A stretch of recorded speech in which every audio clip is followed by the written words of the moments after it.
Kuanzisha biashara.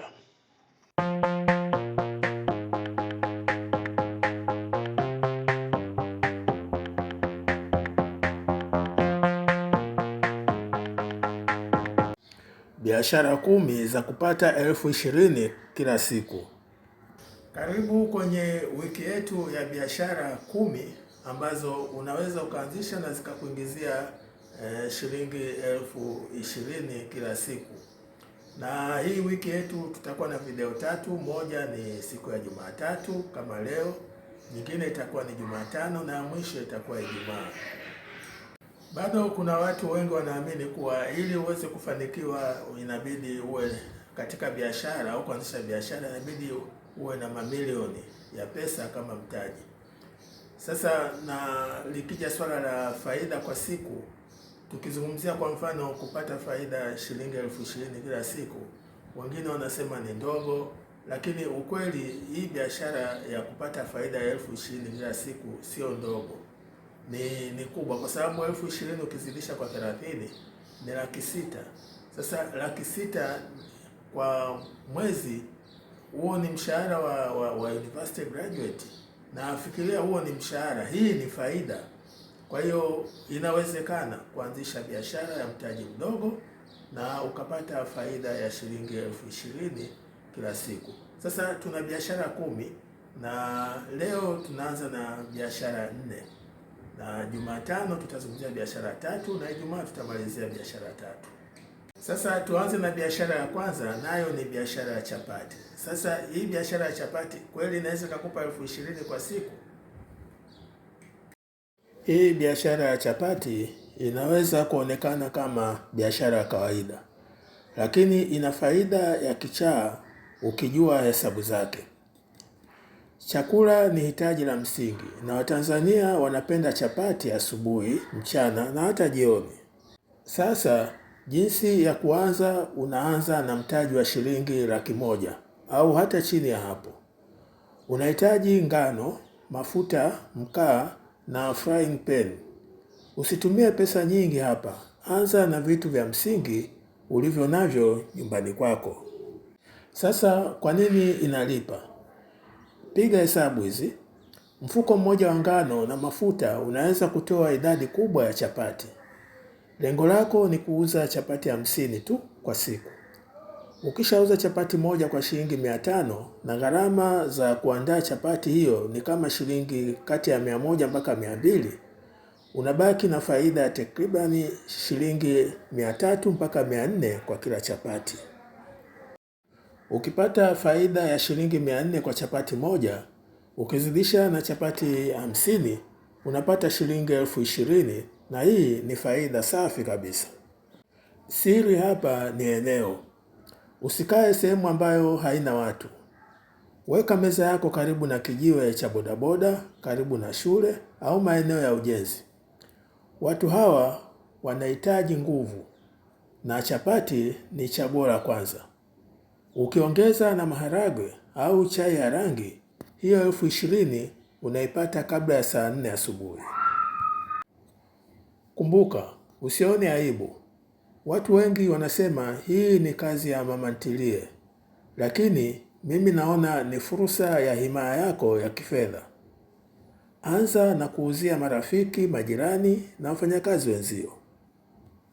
Biashara ya pili ni kuuza dagaa wa Kigoma na wa Mwanza. Kweli dagaa wa Kigoma na wa Mwanza wanaweza kukupa faida ya shilingi 20,000 kila siku? Hebu tuangalie. Hii biashara ya dagaa ni dhahabu ambayo watu wengi wanadharau. Kuuza dagaa, hasa wale wa Mwanza na Kigoma. Lakini hapa sikwambii ukauze dagaa kama wengine wanavyouza fungu la 200 barabarani. Hapana, tunazungumzia value addition au kuongeza thamani. Tatizo kubwa la dagaa ni mchanga na uchafu. Watu wanapenda dagaa lakini wanachukia kuchambua. Hapo ndipo penye pesa. Chukua dagaa wako, waoshe vizuri, watoe mchanga wote, wakaushe na kisha waweke viungo kidogo kama tangawizi au pilipili kwa mbali. Kisha wafunge kwenye vifungashio visafi vya plastiki au vikopo. Sasa hebu tuangalie kwa nini inalipa. Kilo moja ya dagaa inaweza kukutoa. Ukisha ipaki vizuri, bakuli moja au paketi moja unaweza kuuza kwa shilingi 7,500. Ukifanikiwa kupata wateja watatu tu, narudia tena watatu tu, wanaonunua bakuli hizo kwa siku, tayari una shilingi 22,500. Wauzie akina mama wanaofanya kazi maofisini ambao hawana muda wa kuchambua dagaa. Wauzie wafanyakazi wa chuo. Hii ni biashara ambayo mtaji wake ni mdogo sana. 100,000 yako ina nguvu kuliko unavyodhani. Unaweza kuanza kununua dagaa wa jumla kwa 30,000, vifungashio kwa 10,000 na nauli ya kusambaza. Hii ni pesa ya uhakika kwa sababu unatatua kero ya mteja. Unapomrahisishia mtu maisha lazima akulipe. Sasa kabla hatujaendelea, nina wito hapa nataka kukupa. Sasa huo wito unahusu nini?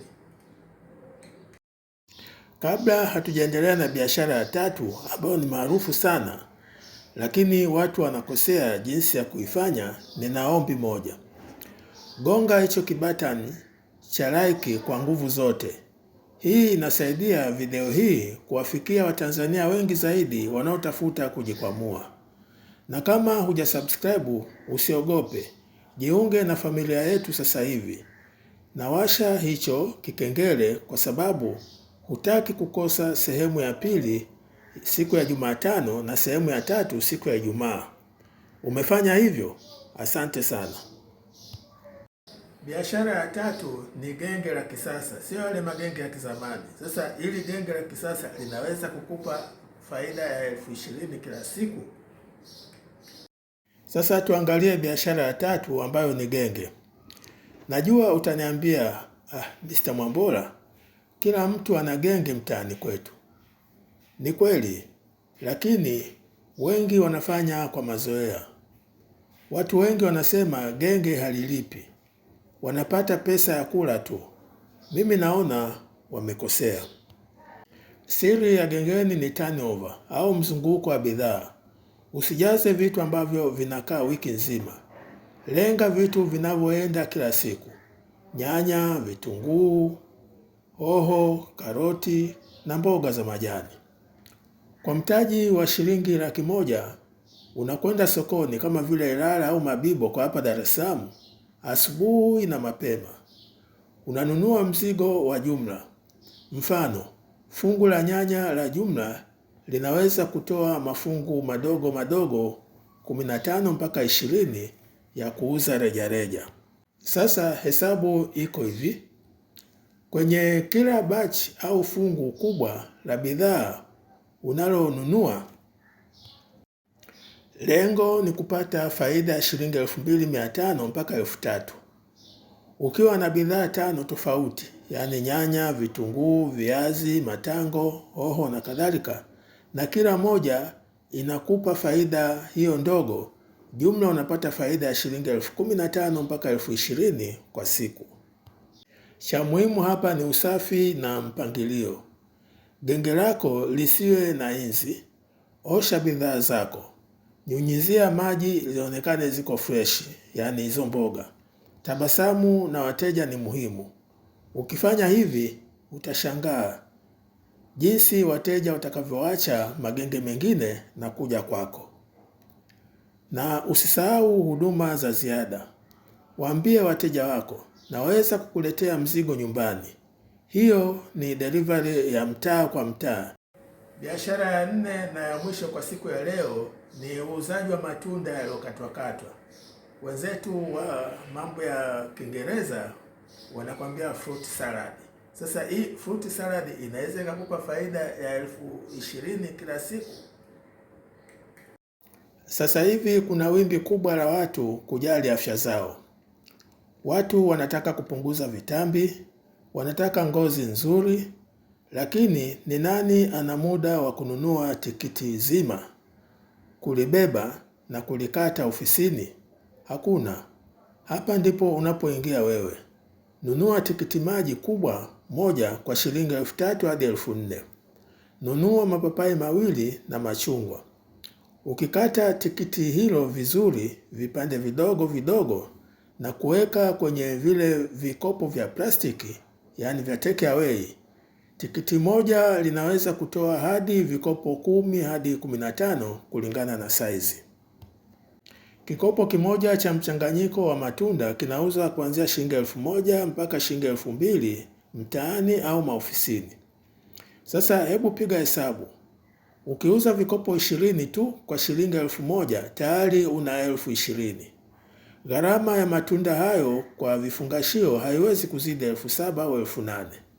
Hapo una faida zaidi ya 10,000 kwenye mzunguko mmoja.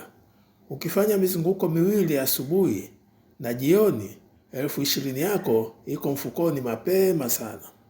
Sasa hapa kuna kidokezo cha kuanzisha biashara. Usiuze matunda yaliyolegea.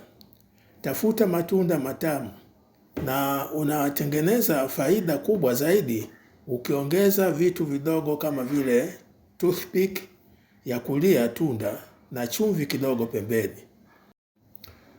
Wapelekee maofisini wakati wa jua kali. Hapo ndipo penye pesa. Nimekusha kueleza biashara 4 ambazo zinaweza zikakupa faida ya shilingi 20,000 kila siku. Sasa kabla sijamaliza kipindi, hebu tujikumbushe kwanza mambo niliyokueleza. Sasa kwa kujikumbusha, leo tumeangalia biashara 4 kama ifuatavyo. Kwanza ni chapati, ambacho ni chakula cha nguvu cha asubuhi.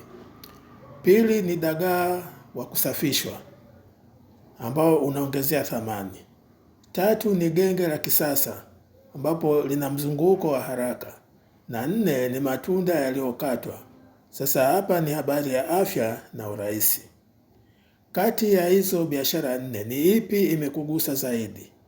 Ni ipi unaona unaweza kuanza nayo kesho asubuhi? Niandikie kwenye comment hapo chini, nataka kusikia kutoka kwako. Na kumbuka, hii ni Jumatatu tu. Jumatano tutarudi na sehemu ya pili, ambapo nitaenda kukufundisha biashara 3 nyingine ambazo hazihitaji hata ofisi. Unafanyia mkononi mwako. Hutaki kukosa hiyo? Usisubiri tena. Chagua biashara moja hapa na uanze leo. Sasa hivi ikiwezekana. Usiruhusu mtaji mdogo uwe kisingizio. Kwa kukamilisha na kukumbusha tena, usisahau kusubscribe huduma zetu ili usipitwe na video ya Jumatano na Ijumaa zinazotolewa na How to Start Business Channel. Na naona niishie hapo. Mimi ni mtangazaji wa hii video. Jina langu naitwa Ali Mwambola. Asante na karibu tena. Kuanzisha biashara.